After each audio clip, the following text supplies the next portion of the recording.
Welcome to Ali Fitness Podcast, a weekly production all about bringing health into fitness.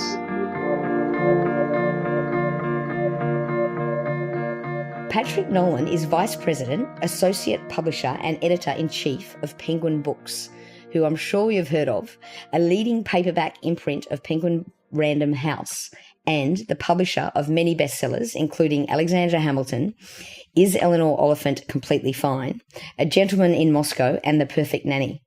He has been with the company for nearly 20 years, and prior to his current position, he was Sales Director for Penguin Group. He also serves as Board Chair of the Animal Care Centers of New York City, which I didn't know, and that is the largest open admission animal shelter, I believe, on the East Coast. He lives in Brooklyn with his husband and his 2 dogs. Welcome to the show, Patrick. Hi, Alex. Great to be here. It's so awesome to have you on. And I was reminiscing before we got on because we met, I don't know how many years ago, just a couple of years ago, and you've made a huge impact in my life. And the first I've one, never ridden so hard on a bicycle before meeting you. Quite the contrary. I was about to say the first thing that came to mind was you killing me on a bicycle in Hong Kong, making me chase you. I just couldn't keep up. It was horrible. I think you had like 100 pounds of weights in your backpack. That's why. No, that was my beer belly at the time. And then the other major influence you had on my life was I went to New York to decide whether to move there or not. And I'd pretty much decided, no, it wasn't for me. And then I sat down with you and I said, do you think I should move to New York? And you said to me, and I'll never forget this, everyone should live in Manhattan for at least 2 years, or was at least a year of their life or something like that. Yeah. Yeah. And that just sat with me and I was like, maybe he's right. And so I moved to Manhattan and I've got to say, you were right. I'm glad I'm right. It's nice to have you here. So if you weren't right, I'd be blaming you. But but Patrick, the reason I got you on today, which once again is an absolute pleasure to have you, is because so many people in the fitness and the wellness space at the moment are publishing books, as I'm sure you're aware. In fact, it's probably not just this space, it's every space. But one of the common questions and that I get is like, how do you publish a book? What are the steps, et cetera, et cetera. And it just seems to me like everyone wants to write a book these days, but there are some really good book opportunities out there. And so I guess what I wanted to do was provide my listeners who are thinking about writing a book in the wellness fitness industry, which is huge, a bit of insight on your end. So I guess from a publisher's point of view. So tell us everything you can in 30 minutes. I should start by saying that I'm in no way going to claim expertise in this space, but it's, as you know, from having been on training sessions with me, that I'm really interested in this area and personally and wellness and self-improvement. And there are places within my list where we publish, but we aren't in any way a specialist. And, I think that's one of the first distinctions to make, that there are publishing houses and imprints within publishing houses that are sort of entirely in this space where they're publishing a full list of books kind of in this category versus a list like mine at Penguin Books, where most of our renown comes from publishing great literature and wonderful narrative nonfiction, big prize-winning biographies, things like that. So it's a space we want to be in. It's also a trend in the industry right now. So we want to be more aggressively in it. But probably some of the answers I'll give are different than what someone might give who's a publisher that's only doing that kind of publishing. Just at the sort of upfront, my sort of biases and where I'm coming from.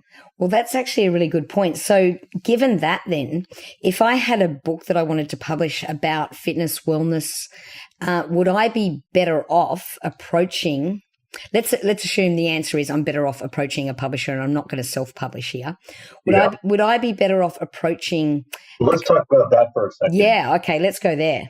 I do think that that's a real viable option, and a lot of people are capitalizing on what's available as self-published authors. So my sense is, if you're a professional out in the world of fitness, wellness, well-being, life coaching, you're probably too busy to be in the business of publishing your own book, because it takes a lot of work, and it's not just the writing, but the writing, the editing, the copy editing, all the things that have to go into the the, the hard work before you're even ready to publish is one thing. And then secondly, doing publicity, the marketing, all the packaging, working with customers, getting a distribution beyond what a self-published book tends to get, which is, basically an online marketplace versus being out in stores and being in retail channels that are even outside the traditional book markets in say, like places where fitness gear is being sold. I mean, there's just so much you get from working with a publisher that I wouldn't want to sort of undersell that question. It's a good viable option, but at the same time, it's a lot of work, and you're missing out on a lot of professional expertise not working with a publisher. Yeah, and you mentioned you wouldn't get into certain shops. So my understanding is that if you didn't have a publisher, you wouldn't be able to get into, say, an airport. Yeah, I think it would be next to impossible. What other places would be impossible? Traditional bookstores, book chains. I've never noticed any self-published books in large mass merchandise, big box retailers either.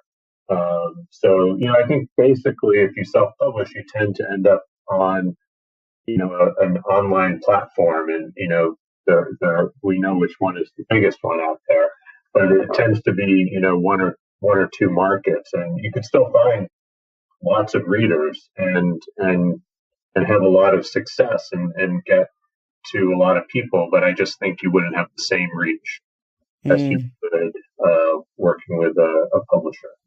Okay, so you've convinced me. So I want to work with a publisher, and I have a book about, say, fitness or wellness or that sort of thing. Would I be best to approach a publisher, and we'll talk about how to approach later, but would I be best to aim for a publisher that specializes in that area, or someone like Random House, which is much, much broader? Well, within Random House, we definitely have imprints that are focused almost entirely on this category. For example, there's the Tarcher Perigee imprint within Penguin Random House that's publishing a list pretty much around wellness and well-being and fitness and diet, health. So there are places even within a big company, and in our case, we're the largest publisher of English language books. So we have specialties within our company. And, I think it kind of depends on, I would say try both. I would think you could, there's pros and cons for either one. I think if you're on a list where they're only publishing the kind of book you've written, you have the sort of built-in specialty of your editors, your publicists, your marketing, salespeople, everyone who is working on that category all the time, pretty much round the clock, every day of the year. And there's a lot of benefits to expertise. That's, I think, anyone who's interested in fitness and training would know. But then you have, the argument for a more well-rounded list where you stand out. Maybe there's a benefit to being a one book on a list for any given season that's about training or diet or health, as opposed to 10 or 20 of them. So you can sort of be the single one that stands out. You don't really compete with a literary debut novel if you're writing a book on how to, train for a triathlon. So I think there's, pros and cons for each one. And I like your suggestion, try both. So you mentioned that obviously if you're pretty well known in your area, then publishing rather than self-publishing, going through a publisher is a good way to go. What if you're someone, and this is actually a question from one of our listeners, Sue Guthrie. She wrote a book recently called Letters to China. And she is trying to get, obviously, the book published, and she says it's very hard, and was wondering if there were any tips on how to go about it. She sort of approached several different places, and they've sort of said, well, look, it's about 3 to 6 months before we'll answer you. And she's even wondering, do they actually even read the manuscript? Yeah, so I'm assuming what Sue has written is probably a nonfiction book of some kind. I'd have to say that, in the world of publishing here in New York, when we're looking at nonfiction submissions, it's usually best to have what we call a proposal as opposed to a full manuscript. And it might be that you have a full manuscript already done, but a lot of times writers have something that's not complete, and that's okay. In a proposal, what we like to see is a real clear statement of what the project is and why it's going to be written, who the audience is, how it might fit in the marketplace in terms of the titles that are out in the marketplace that it would sit next to on a bookshelf in a bookstore or compete against for publicity, or the books that are kind of in the zeitgeist of what the subject matter is, and a clear vision for the book. So that's kind of not even something that will be in the final manuscript. It's more of a cover letter, if you will, for a resume almost. And then what we like to see is sort of the equivalent of the resume, which would be a chapter outline, really kind of a careful thinking through of how you'd see this book kind of laying out in terms of the architecture of the book. Chapter 1 is about vision. Chapter 2 is about training. Chapter 3 is about running the race, however that's going to be. And, just a brief paragraph kind of describing what's going to happen in each chapter. And then after that, a couple of chapters that are fully written that show kind of the sample of the writing, the way story and anecdote is going to be intertwined with prescriptive bullet points, that kind of thing, where you really get to know how the full manuscript, when it's done, is going to read.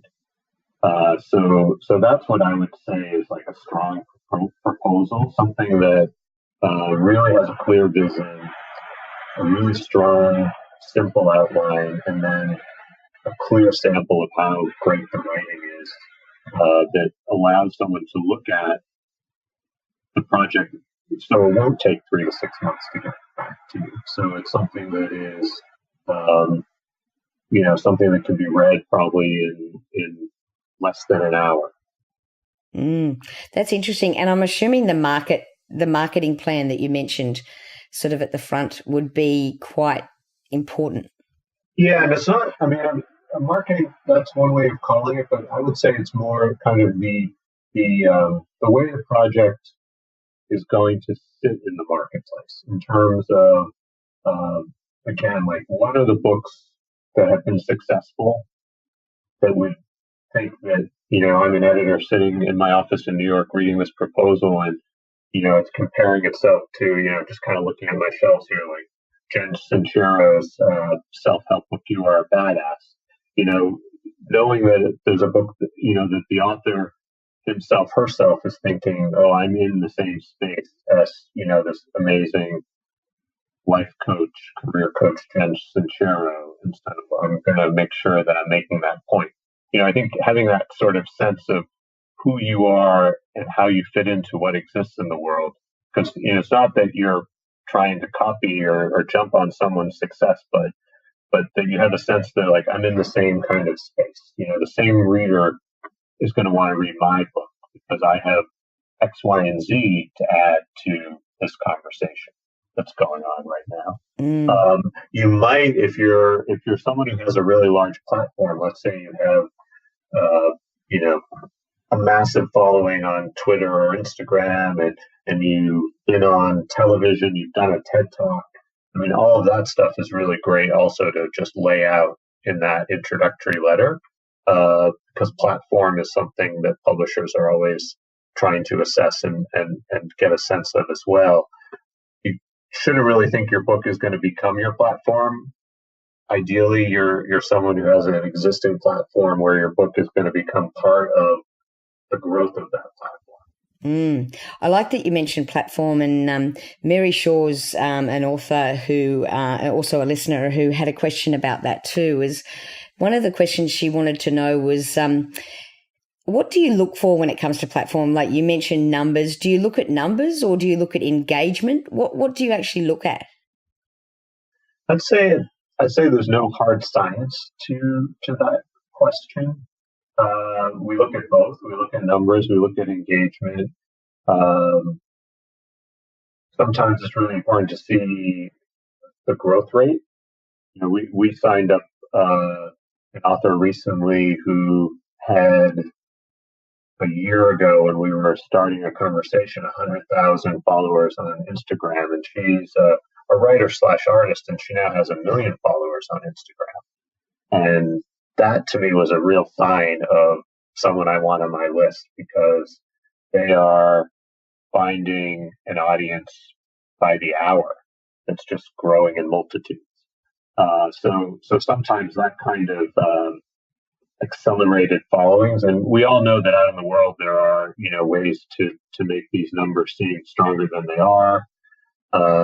So we look at them with grains of salt, and we try to get a sense of the authenticity of both the person and the numbers, but a number like that is super impressive, and in a way it can't really be fabricated, and in this case we knew it wasn't fabricated. So that's something that is definitely important or helpful. Sometimes it's someone who's deeply networked within their professional life can also be someone who's really interesting. They might not have any presence on social media, but they're speaking at 10 or 12 conferences every couple of months, or they've like I used TED Talk before. They've given these really important talks. We have people who are best-selling authors who literally have no footprint on the social media, who are incredibly successful and have large audiences. So it all kind of depends. And in a way, my advice to anyone who's kind of starting out is to do the things that they're naturally feeling an affinity towards, and not to sort of artificially try to just, win the numbers game by doing something that doesn't feel natural or real. Because I think in the end, the really important thing is that engagement that you asked about. And of course, engagement is a term when we talk about social media, but it also has this wider meaning of, how are you engaging a group of people who are clearly interested in your message and want to become evangelical supporters of your message, and to get their friends and their colleagues and their followers to follow and read your book. That's the real important thing. It's interesting. There's not a science to it. It's just more a natural sort of what stands out. Yeah, I mean, like I mentioned Jen Sincero, and I love her story because she's someone who, spent she's, middle-aged at this point, but she spent her adult life doing these kind of jobs she didn't really like for minimum wage, and she felt she was kind of trapped out in a life that just didn't feel authentic to her, and she started a business helping authors with their book proposals. And by working with a life coach, a career coach, she realized that actually I have kind of a taste for this kind of work. And she sort of went out on her own on the road with an idea, and kind of she built her network really by going town to town, bookstore to bookstore. And 1 million copies later, she's got now a franchise of millions of copies of books sold. So there's lots of ways to get to that success. And just doing what feels right for you, I guess, is the answer to everything that you do anyway, right? Yeah, I think so. Interesting. And so we talked about the proposal itself, but what are some of the best practices for actually submitting your proposal? We're almost, it's almost a reflex for me to say we only look at submissions coming to us from agents. And And I think that for the most part, that is the case. The reason why we like to work with agents is because agents know us. They know the landscape of publishing. They know which editors are a good match for a certain project. They know which imprints and publishing companies are the perfect potential publishers for a certain kind of project. It's sort of their job to really understand the landscape and to put, the right matches together. So in a lot of ways, an agent saves you a lot of the mystery that goes into trying to find the right match for your project. It's easier said than done. I know that finding an agent can be almost as difficult as trying to find a publisher without an agent. So there is that, but I think that it is super helpful, and in the long run, it's really helpful because then you have someone who is your advocate all the way through the life cycle of your project, of your book. From acquisition to working out the contract to planning for the publication to reviewing marketing plans, publicity plans, figuring out the strategy if the book is in hardcover for the year later for it to go into paperback. There's just so many things an agent can help do and actually really earn the commission that they take from you in terms of the advance you earn. That I think it's always helpful. And of course, there are a whole range of agents out there that have different sort of expertise and focus. Maybe more on the writing, or maybe focus more on getting the best deal possible, or maybe they're more focused on the career building, like taking you to the next level. Like there's lots of different types of agents out there who have different kinds of specializations. But I would definitely say if you can sign up with one, that's the great way to start. And when I mentioned a few minutes ago about imagining the books that would sit on the shelf next to the one that you're writing, that's always a good way to start sort of searching for an agent. I always recommend to people that, go to a bookstore, spend some time looking at the section of the store where you're imagining your book to sit when it's being published, and take a look to see what's there. And almost in all cases, an author in their acknowledgments is going to be thanking their editor and their agent. So you can start getting a short list of potential good matches for what you're thinking about writing. So that's a good way to get a head start on trying to figure out who's the right agent for me to send my query to. So you mentioned something that I wasn't familiar with, the bookstore. What's that? I'm very young, that's all. That's interesting. You can do it on Amazon if you want. You can do it online at barnesandnoble.com. The virtual shelf is there too. Exactly. But I think a really well-stocked bricks and mortar store might be the best way to undertake that, because you can actually look at the physical books. And it's funny you mention that, because I think a lot of people who are doing self-publishing don't think too much about the physical book, but the physical book is making a comeback right now. Audio is quite strong and growing really fast, but the physical book is still about 80% of our business across all of the company. So it's an important way to reach your readers. People still like this thing that's 4 or 5 centuries old. Wow, that's interesting. 80%. That's quite reassuring. So I guess the same question though, how do you get in front of an agent? I'm assuming, just like publishers, agents get millions of emails, especially popular agents. How would you go about getting their attention?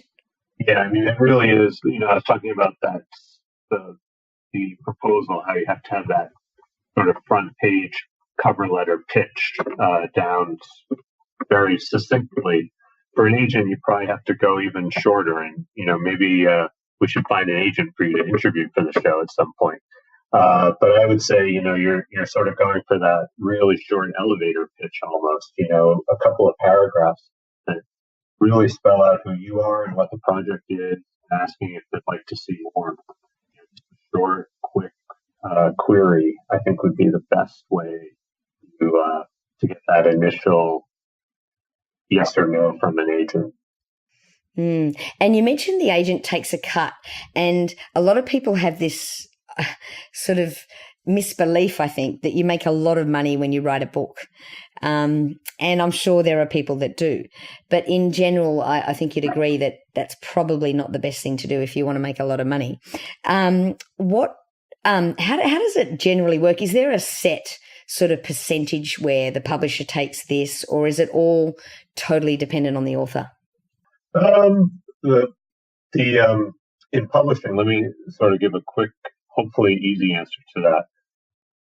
A traditional publishing house, like pretty much the publishing industry, works on advances, author advances. So what we do is we make a deal with an author and pay in advance against royalties earned.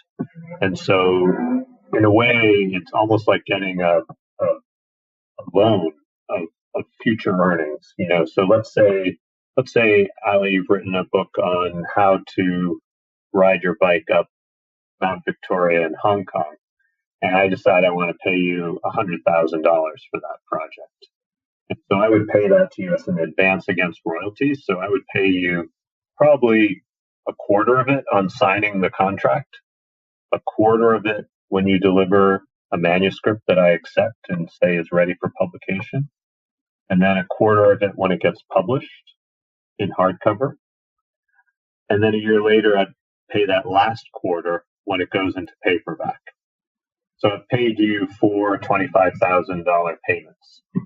And then and half the money you got before we even had a book in the marketplace, if you're following me. And so then as we sell books, each time a sale is made and a royalty is earned, and let's just use a ballpark royalty of 10%. It all varies: hardcover royalties, paperback royalties, ebook royalties, audiobook royalties, but you get a percentage from each format of each unit sold. And once you've sold the equivalent of $100,000 of royalties that are due you, then you've sort of paid us back. And then as soon as you sell one more copy past that time when you've earned your royalties, you'll start to get a royalty check for the copies sold, if that makes sense. That's very clear. And so how is that initial $100,000 in this case decided? Lots of things go into that. And that's a big advance, I would say. That's a really, in our industry, there's little terms that are used that would be called a significant advance. But I think that lots of factors, like let's say there were 10 publishers trying to buy this book on cycling in Hong Kong. There was a competitive auction, and so maybe bidding started in the low 5 figures, but got into the six figure range after a few rounds of bidding, and a few publishers decided that's too expensive, but a couple of publishers really wanted it and kept bidding. So that's another thing. An agent is very good at creating competitiveness in the marketplace also. So they aren't submitting to one editor at a time. They're submitting to like 10 or 12 editors at a time. And they're trying to get everyone interested in the project, so they want to bid against each other. And so that, of course, is great for an author in terms of getting a higher advance. The other thing that we try to do, we try to be really fair. What we want to do is make it worth the while of the writer and make it worth the while for us. And we want to have a long relationship with the writer. We want them to, bring lots of books with us. So we aren't looking to give them a really low advance or even to overpay them, because what we want to do is make it so everyone feels like it's worked well. It's a win-win deal. And that way you're going to have another book project, hopefully, down the road, and many, many book projects. And you become, a house author, as we like to say. So we try to, we do a lot of calculations. We run a lot of numbers, a lot of scenarios. We look at how competitive titles in the marketplace have sold, and we run P&Ls against those sales to try and figure out what we think are, strong but conservative estimates on how a project would sell in order to come up with, a sort of a ballpark figure of what we think we should pay. Agents also help. They'll say, hey, I'm not going to pick up the phone for, less than 20,000, or, sometimes you get these kinds of parameters. So yeah, it's each project has kind of its own life cycle in how it gets sold and what the value is. But, right now in our industry, I would say that the place that's the hottest space in terms of really big auctions are the debut literary fiction writers. The sort of big future superstars who are going to be winning Pulitzer Prizes, National Book Awards. When someone who's a remarkable talent shows up with a new manuscript and the right agent and everything like that, the bidding wars are pretty crazy. So you may not be able to answer this, but how much have you gone up to? Yeah, I won't answer that. But my company are we publish debut poetry authors who no one's heard of, and we're publishing the Obamas. So our range of what we're paying for books is quite large. Wow. Have you ever paid up to or over 50 million? I don't think so. Okay. You're waiting for me to publish my book, aren't you? I realize that. Exactly. And you mentioned 10% royalties, and I know you were just sort of throwing that out there, but I'm assuming that's for the actual, say, printed book or online book. What about audio? What sort of, I'm assuming it'd be much less. Yeah, and I use that just because we were talking about a very hypothetical case, and I was just trying to use, I could have gone more detailed, like to say, your book is going to be priced at $20 and it has a 10% royalty. That means for every copy sold, you earn $2. So that's why I threw out 10%. Sure. I'm not in any way talking about specific royalties. But I'm assuming, I guess my question really is audio royalties typically much lower than book royalties? I think they're actually higher. Mm-hmm. In terms of a percentage, but I think that I think I shouldn't go into too much detail because I'm not supposed to talk about that. Yeah, okay. I'll let you off the hook there then. If there's another publisher listening, it becomes... And is there a typical, average agent cut that you'd expect? A percentage? I have no idea. Role to play in that. Mm-hmm. I have an idea about it, but I don't think I should comment on it. Sure. But I do think it's quite standard. Okay. And I've then... never heard of really a big deviation. I have heard on occasion there are some people who work more rather than a percentage. They actually act more like the way a lawyer might work and charge an hourly fee. Right. Okay. But yeah, generally it's a percentage of the earnings. And Patrick, I'd be interested to know what percentage of books do you publish that are actually, I guess, proposed to you as opposed to the publishing house going to an author and saying, hey, can you write us a book on this? We do that. We do sort of commission ideas and find writers to do that. But I have to say, at my company, within my imprint, Penguin Books, almost all of our projects are the original vision came from the writers, because I think we're a very writer-based list. So we look for great writers with great ideas, and I think sometimes other publishing houses might be more about, we've got these great ideas, let's go find some great writers, and they might audition writers and make contracts based on that. We do that on occasion, very rarely though. For the most part, we're looking at, we definitely partner and help develop the projects, but in terms of the originator, they tend to come to us from the writer. Right. Okay, that's interesting.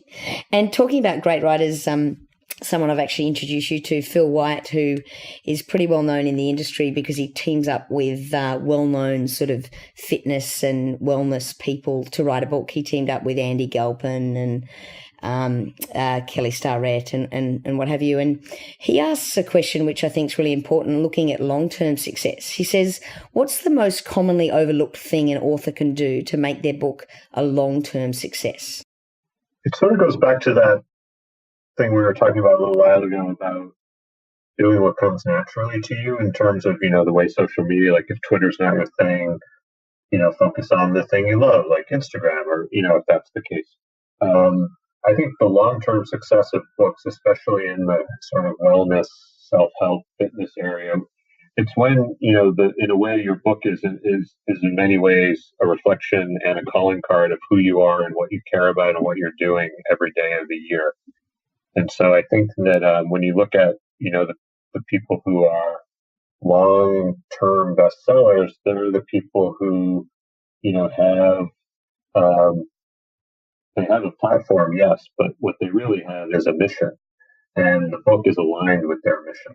It's not just a thing I'm going to do for the 2 weeks that I'm doing the television publicity for this publication. This is, it's almost like, in a way, like we even refer to our books as, our children when we're editors. It's the idea that you're going to be spending your life with these books, and that in a way that, you don't sort of wake up without thinking about your book and its message, and somehow conveying that and finding new enthusiastic readers. Because, your publisher will do a lot with marketing and publicity in conjunction with you, but also there's a lot that, in the long term, there's a lot you want to be able to do on your own too. Speaking at those conferences, getting out, in front of whatever audience you're getting invited to, things like that.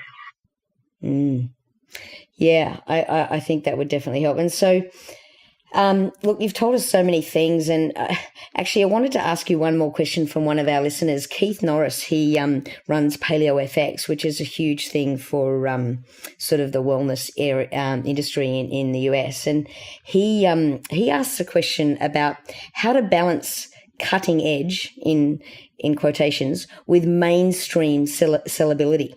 Mm-hmm. And that's always a question I've been wondering about myself. How do you do that?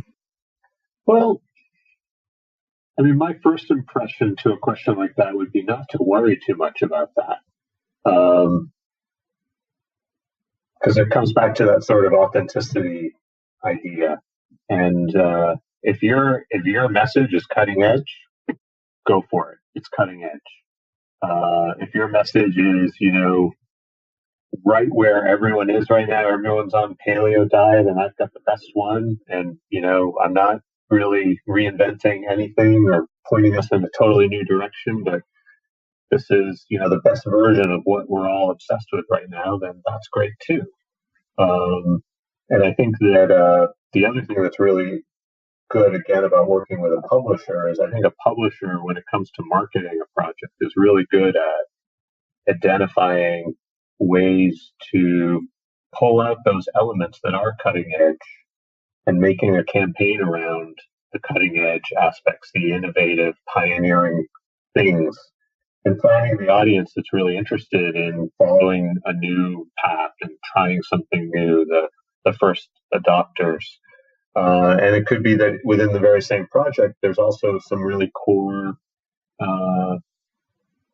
mainstream fundamental things like the basics. And a good marketer can create a campaign to find those readers as well. And it's not being disingenuous. It's just really being able to target and highlight the things that are going to appeal to certain kinds of audiences. So my feeling is maybe there isn't as big of a split between those two things in a lot of cases.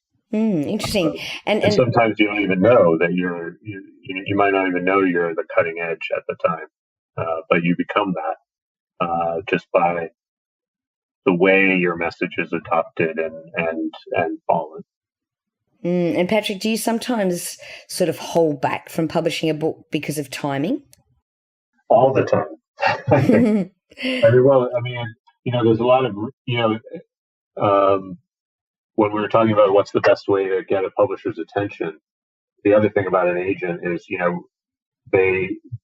you know an agent and have a good relationship with them and trust their taste and know they have good projects, then that puts the project on the top of the pile.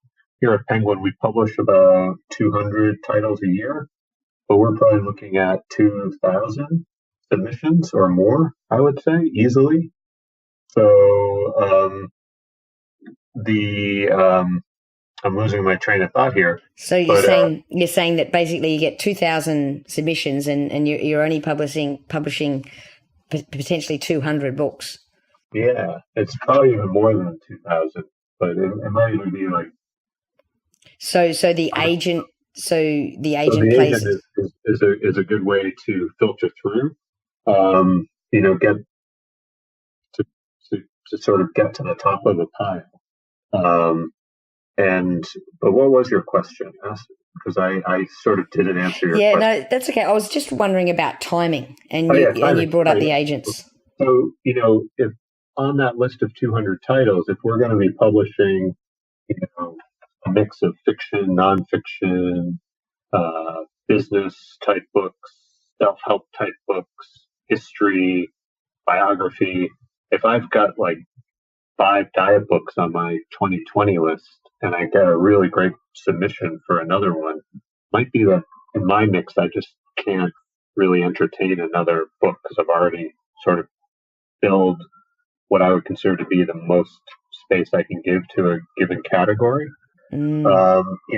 Sometimes we see this really brilliant coming of age novel come in, and it's all about growing up in New York City in the 1980s, and then get another novel in, and it's about being an artist in New York City in the 1980s and being young, and all of a sudden you're like, can we publish 2 books like that so close to each other? So sometimes you get pushed out from a particular editor's decision making through no fault of your own, just because you need to have a well-rounded list. And so sometimes timing is a big issue.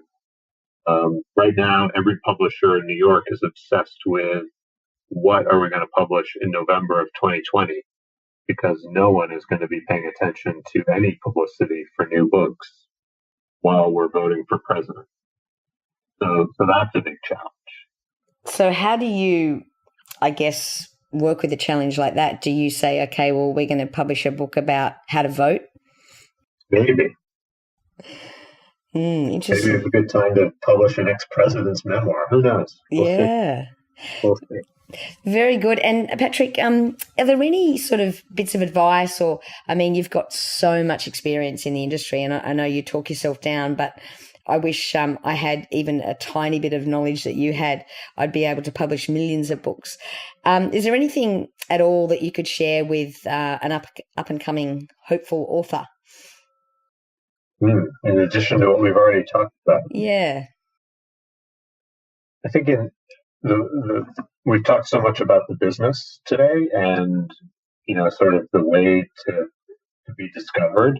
But I think that the thing about writing is that it's this amazing thing you can do completely on your own, and you can be improving on it all the time.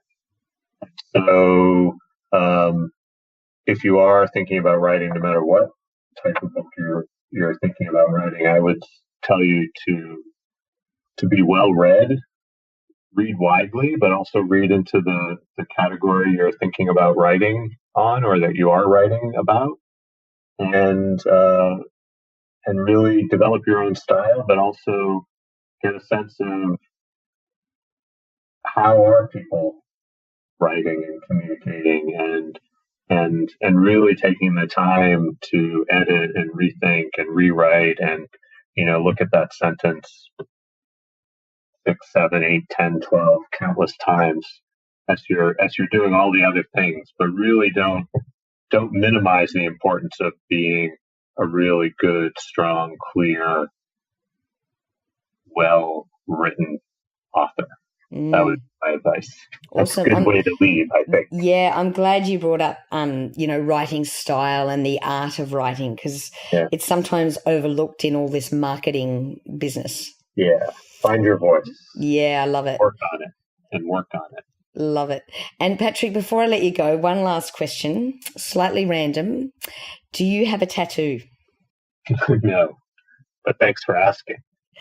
Are you about to publish a book on tattoos? No, only joking. Is there any reason why you don't have a tattoo? So something you ask all your guests? Yes. Well, I have freckles, so I always thought that a tattoo would be hard to pull off on my body.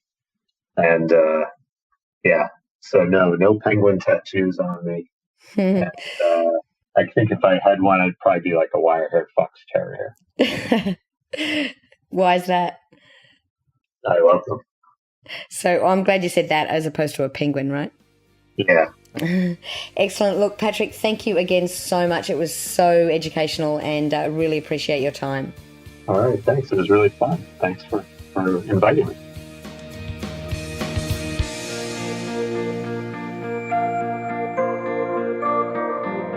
For all the resources and show notes from today's episode, please go to www.ali.fitness. If you liked today's episode, please show your appreciation by going to iTunes, give us a 5-star review and subscribe.